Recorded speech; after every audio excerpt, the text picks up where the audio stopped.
Welcome to stock study market অ্যানালিসিসের নতুন ভিডিওতে আপনাদের সবাইকে স্বাগতম। সবাই অপেক্ষা করছেন যে আজকে বাজেট এসছে এবং বাজেটের কিছু ইম্পর্টেন্ট বিষয় আমি আপনাদের সঙ্গে শেয়ার করব। ট্রেডিং পারপাস বাজেটের কি হলো এবং এই বাজেট যেটা এসছে এই বাজেটের বেসিসে আমাদের মার্কেটে কোন সেক্টর আগামী দিনে ভালো পারফর্ম করতে পারে, কোন সেক্টরে বুস্ট আসতে পারে। এবং আজকের মার্কেটে আমি যেমন দুটি স্ট্র্যাটেজি আপনাদের সঙ্গে ডিসকাস করেছিলাম গতকালের ভিডিওতে, যে মার্কেটে যদি আপনি বাজেট ডেতে ট্রেড করেন, ইন্ডেক্সের ক্ষেত্রে আপনি কিভাবে ট্রেড প্ল্যান করতে পারেন। এবং যারা আমার স্টুডেন্ট গ্রুপে যারা আমার সঙ্গে যুক্ত আছেন তারা এক্স্যাক্ট টাইমে আমি শেয়ার করেছিলাম যে কোন সেক্টরের জন্য বাজেট ভালো হচ্ছে। যখন সেক্টরের অ্যানাউন্সমেন্ট হয়েছিল বা বাজেট যখন পেশ হচ্ছিল সেক্ষেত্রে তাদের সঙ্গে শেয়ার করেছিলাম এবং সেখান থেকে ওই সেক্টরের স্টকের 4% 5% পর্যন্ত মুভমেন্ট ইন্টারডে বেসিসে দেখেছি। এবং বাজেট ডেতে একটা ভোলাটিলিটি মার্কেটে থাকে এবং সেই ভোলাটিলিটি বেসিসে সেখান থেকে প্রফিট বুক করে কিন্তু মার্কেটে ভালো প্রফিট আমি নিজেও আর্ন করেছি আজকের দিনে। তো আমরা দেখবো এখান থেকে যে মার্কেটে বাজেটে কী এসেছে। দেখুন, খুব ছোট্ট করে আমি ভিডিও বানাবো। আগামী দিনে বাজেট রিলেটেড প্রসঙ্গ আগামী দিনে আরও ডিসকাশন করব। আর আজকের মার্কেটে যেহেতু শনিবার ছিল, এফআইআই বা এফপিআই বা বড় বড় যেসব বিদেশি সংস্থা আছে তারা কিন্তু আমাদের মার্কেটে অ্যাক্টিভলি ছিল না। সিঙ্গাপুর থেকে শুরু করে ইউএস মার্কেট সব ক্লোজ ছিল। শনিবার শুধুমাত্র বাজেটের জন্য আমাদের মার্কেট ওপেন ছিল এবং বাজেটের যেদিকে ফোকাস করা হয়েছে সেটা হচ্ছে ইকোনমিকে বুস্ট করা। অলরেডি গভর্নমেন্ট থেকে ইকোনমিকে বুস্ট করার জন্য ইকোনমিতে লিকুইডিটি প্রোভাইড করার জন্য আমরা দেখেছি যে গভর্নমেন্ট থেকে লিকুইডিটি ইনজেক্ট করছে। আমি লাস্ট 2-3 দিন আগে আপনাদের সঙ্গে ভিডিওতে শেয়ার করেছিলাম যে কোন কোন ডেটে লিকুইডিটি ইনজেক্ট করবে, সেটা নিয়েও কিন্তু একটা ভিডিও আমি আপনাদের সঙ্গে শেয়ার করেছিলাম এবং আরবিআই থেকে ডিসিশন নেওয়া হয়েছিল। এবং এই যে বাজেটটা এসছে এটা পপুলিস্ট বাজেট, যেখানে যারা কর্পোরেট লেভেলের যেসব লোকজন আছেন, বিজনেস লেভেলের যেসব লোকজন আছেন তাদের কাছে কিন্তু এই বাজেট ভালো নয়। বাট ওভারঅল যদি আপনি ইকোনমির জন্য দেখেন, যেমন এফএমসিজি সেক্টর যে স্টক ছিল, হিন্দুস্তান ইউনিলিভার, ডাবর, যে স্টকগুলো আছে, ব্রিটানিয়া, কোলগেট, ম্যারিকো, এইসব যে স্টকগুলো দেখবেন অলরেডি উপর থেকে 20% 30% ফল হয়ে গেছিলো।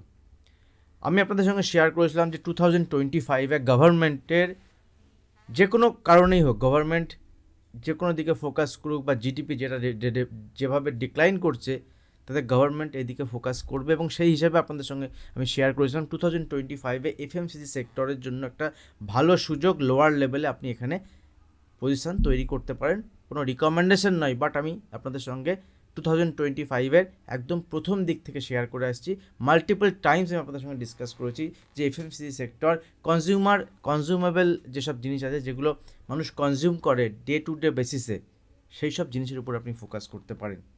এবং আজকে আমরা মার্কেটে দেখেছি যে বাজেট এসছে পপুলিস্ট বাজেট, এই এফএমসিজি সেক্টর যদি আপনি দেখেন বা কনজিউমেবল যে প্রোডাক্ট আছে, যে সেই সব প্রোডাক্টের যে কোম্পানিগুলো আছে সেই সব কোম্পানিতে কিন্তু ভালো মুভমেন্ট হয়েছে। যদিও বা উপরের লেভেল থেকে আবার আমরা প্রফিট বুকিং দেখেছি।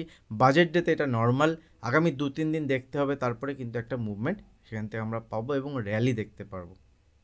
আপনাদের সঙ্গে আমি ডেলি বেসিসে ভিডিও শেয়ার করি। লাস্ট 2-3 দিন ধরে কোনো পার্সোনাল কারণে আমি প্রচণ্ড বিজি ছিলাম, তার মধ্যে যেটুকু আমি পেরেছি আপনাদের সঙ্গে শেয়ার করেছি। বাজেট পুরোটা শুনেছি এবং তার বেসিসে আমি আপনাদের সঙ্গে ডিসকাশন করছি এবং সেখান থেকে মার্কেটের মুভমেন্টটাও আমি দেখেছি, কিছু ট্রেডও করেছি এবং সেখান থেকে প্রফিটও বানিয়েছি।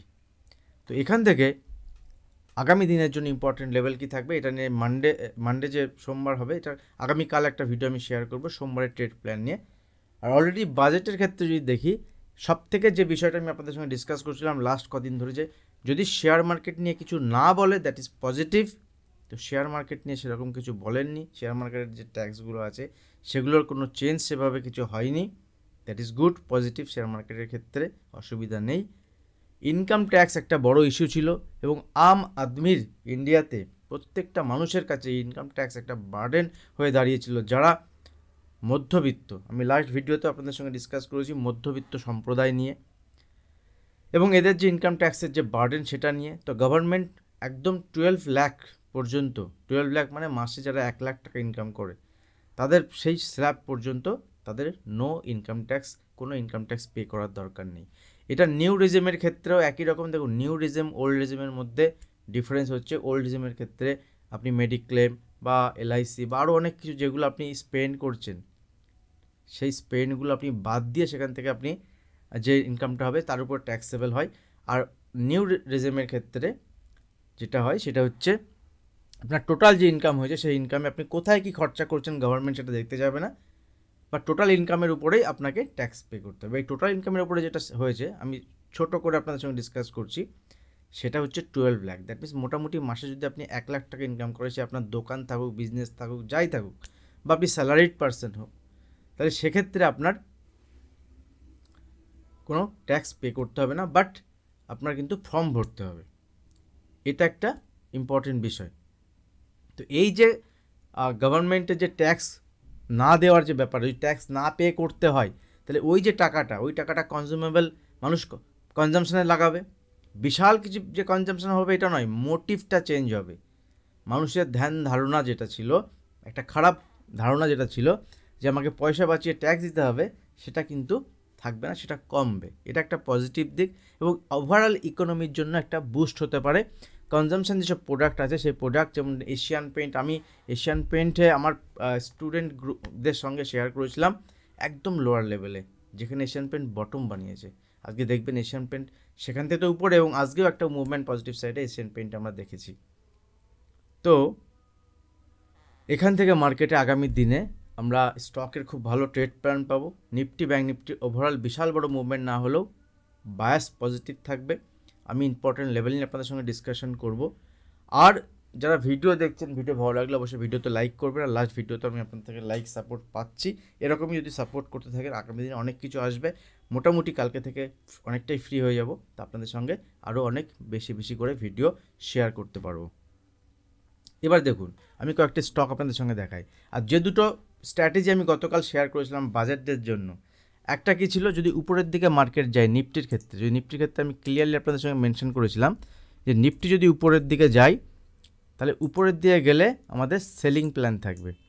ঠিক আছে, উপরের দিকে সেলিং প্ল্যান থাকবে। কোন লেভেল, যদি বা উপরের দিকে আরও আমি একটু এক্সপেক্ট করেছিলাম যে 650 থেকে 700 লেভেল পর্যন্ত যেতে পারে নিফটি, তো অতদূর নিফটি যায়নি, বাট উপরের থেকে কিন্তু সেলিং এসছে। আবার দেখুন নিচের লেভেলে আমাদের যে সাপোর্ট লেভেল ছিল 23,300, ইনিশিয়ালি ফার্স্ট সাপোর্ট লেভেল 23,300 থেকে 325, সেই ইনিশিয়ালি তিনি, এবং ফার্দার আমি শেয়ার করেছিলাম যে যদি 23,100 লেভেলেও আসে মার্কেটে, সেখানেও কিন্তু একটা ভালো বাইং অপরচুনিটি হতে পারে। মার্কেট 23,300 থেকে রিভার্স দিয়ে আবার 23,500 ক্রস করেছে, এবং উপরের দিকে 23,700, মানে ওভারঅল কিন্তু মার্কেটে ভলাটিলিটি ছিল। বাট এই মার্কেটে বড় পার্টিসিপেশন আজকে ছিল না, ভলিউম কম ছিল, যেহেতু স্যাটারডে শনিবার। আগামী দিনে আমরা মার্কেটে ভলিউম এলে এবার বুঝতে পারবো। আর আজকের দিনে একটা যদি আপনি ডেলি ক্যান্ডেলে দেখেন, ডেলি ক্যান্ডেল মার্কেটটা ইনডিসিশন ক্যান্ডেল তৈরি করেছে, যেখানে লাস্ট 4-5 দিন ধরে মার্কেট পজিটিভ সাইডে মুভমেন্ট হওয়ার পরে মার্কেটে একটা ইনডিসিশন ক্যান্ডেল তৈরি হয়েছে। লেটস সি এখান থেকে মার্কেটে কী হয়। ওভারঅল যদি মার্কেট দেখেন ইকোনমির জন্য বা বড় বড় কর্পোরেটের জন্য যদি দেখেন, বাজেট ভালো নয়, বাট মধ্যবিত্তর জন্য এই প্রথমবার আমি দেখলাম যে গভর্নমেন্ট কিছু করলো, কিছু হলেও কিছু পজিটিভ দিক কিন্তু করেছে, যেটাতে ইকোনমি বুস্ট হতে পারে। আগামী দিনে ইকোনমিকে বুস্ট করার চেষ্টা চলছে, যেখানে ইকোনমিতে পয়সা আসবে, ইকোনমিতে মানি আসবে, লোকে খরচা করবে, চেষ্টা করবে। সেক্ষেত্রে অটোমোবাইল যে সেক্টর, সেই সেক্টর, সেক্ষেত্রে কনজামশান, দ্যাট মিনস আপনি এসি থেকে শুরু করে, আপনি ফ্রিজ থেকে শুরু করে যে কোনো এফএমসিজি যে প্রোডাক্টগুলো আছে, আইটিসি তার মধ্যে একটা হতে পারে, তারপরে আপনার ম্যারিকো, ডাবর, এই যে স্টকগুলো আছে, কোলগেট, ব্রিটানিয়া, এইসব স্টকগুলোতে কিন্তু পজিটিভ সাইডে মুভমেন্ট মার্কেট দেখাতে পারে। তো চলুন একবার দেখে নিই যে ওই সেক্টরে কেমন মুভমেন্ট হয়েছে আজকের দিনের জন্য। যদি আমরা দেখি, দেখুন আজ সিম্পল যদি আপনি দেখেন মার্কেটে আজকের দিনের জন্য, যদি আমি এই সেক্টরকে দেখি, তাহলে এখান থেকে সিম্পল আমি এফএমসি সেক্টরের যে স্টকগুলো আছে, এই স্টকগুলো দেখুন আজকে যেতে যেতে অনেকেই হয়তো এখান থেকে নেগেটিভ সাইডে বা ফ্ল্যাট হয়েছে মুভমেন্ট। ম্যারিকো দেখুন এখনও 3% পজিটিভে, বাট ম্যারিকো 5%-এর উপরে কিন্তু মুভমেন্ট দিয়েছিল আজকে। ম্যারিকো দেখুন 5% উপরে মুভমেন্ট দিয়েছিল ইন্টারে বেসিসে। ঠিক আছে, আমি 15 মিনিটের চার্ট ওপেন করে তাহলে বুঝতে পারবেন আপনারা আরও ভালো করে। দেখুন ম্যারিকো 5%-এর উপরে মুভমেন্ট দিয়েছিল, ঠিক আছে, এবং সাডেন মুভমেন্ট আসে কোলপাল মানে হচ্ছে কোলগেট কোম্পানি। দেখুন কোলগেট কোম্পানি তো 5% মুভমেন্ট দিয়েছিল, উপর থেকে প্রফিট বুকিং এসছে। ডাবরেও প্রায় 5%-এর কাছে মুভমেন্ট হয়েছিল আজকে। হিন্দুস্তান ইউনিলিভারেও স্টকে দেখুন খুব ভালো মুভমেন্ট হয়েছিল। নেসলে, ঠিক আছে, নেসলে এইসব সব হচ্ছে ব্রিটানিয়া এবং ওভারঅল এফএমসিজি যে সেক্টরে কিন্তু একটা পজিটিভ সাইডে মুভমেন্ট দেখেছিলাম। ইউবিএল, টাটা কনজিউমার, ঠিক আছে, ইউনাইটেড স্পিরিট, ঠিক আছে, গোদরেজ কনজিউমার প্রোডাক্ট, এই প্রত্যেকটা কোম্পানি, আইটিসিতে একটা মুভমেন্ট পজিটিভ সাইডে এসেছিলো। প্রত্যেকটা কোম্পানিতে কিন্তু পজিটিভ সাইডে মুভমেন্ট এসেছে। এছাড়াও যদি আপনি ভোল্টাস দেখেন, যদি এশিয়ান পেইন্টের ক্ষেত্রে দেখেন, এশিয়ান পেইন্ট, তবে বাজেট ডেতে কী হয়, অ্যাকচুয়ালি আপনাকে প্রফিট বুক করতে হয়। এবং এশিয়ান পেইন্টের দুর্দান্ত মুভমেন্ট। এশিয়ান পেইন্ট এখন আজকের হাই হচ্ছে 2380। আমি যে লেভেলে এশিয়ান পেইন্ট বাই করেছিলাম সেটা হচ্ছে 2200 লেভেলে, বেশি দিন আগে নয়, হার্ডলি এক সপ্তাহ আগে। এবং এই লেভেল থেকে এশিয়ান পেইন্ট 2200, দেখুন 2208 লো, এবং একদম লো লেভেল থেকে। জেনারেলি একদম লো মার্কেটে ক্যাপচার করা যায় না, কিন্তু আমি ওই লেভেলে আমার স্টুডেন্টদের যে স্ট্র্যাটেজি, স্টুডেন্টদের সঙ্গে আমি যেভাবে ডিসকাশন করি সেখান থেকে শেয়ার করেছিলাম এশিয়ান পেইন্টে। এখান থেকে আমি বাইং স্টার্ট করছি, এবং এখান থেকে এশিয়ান পেইন্টে আগামী দিনে নিচে এলে আরও আমি অ্যাকুমুলেট করব। তো এশিয়ান পেইন্ট যদি সেই লেভেল থেকে দেখেন, এটা 15 মিনিটের চার্ট, 5-7 দিন আগে থেকে যদি দেখেন, একদম লোয়ার লেভেল থেকে এশিয়ান পেইন্টের আজকে পর্যন্ত মুভমেন্ট অলরেডি 8-9% দেখিয়ে দিয়েছে। যে স্টক উপর থেকে মোর দ্যান 30-40%-এর ফল হয়েছে, এবং কন্টিনিউ লাস্ট 2-3 বছর ধরে ফল হচ্ছে।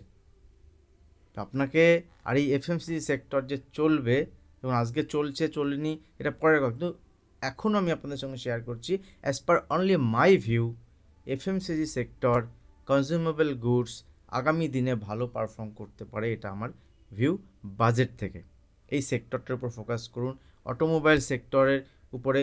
তবে একটা কথা মাথায় রাখবেন যে সেক্টর স্পেসিফিক না, স্টক স্পেসিফিক মুভমেন্ট হবে। ওই পার্টিকুলার সেক্টরের কিছু স্টকে, সব স্টকের মুভমেন্ট হবে না, সেখানেও আপনার চুজ করার ব্যাপার থাকে। আমি আগামী দিনে আপনাদের সঙ্গে ছোট ছোট এইভাবে ভিডিও বানিয়ে শেয়ার করব,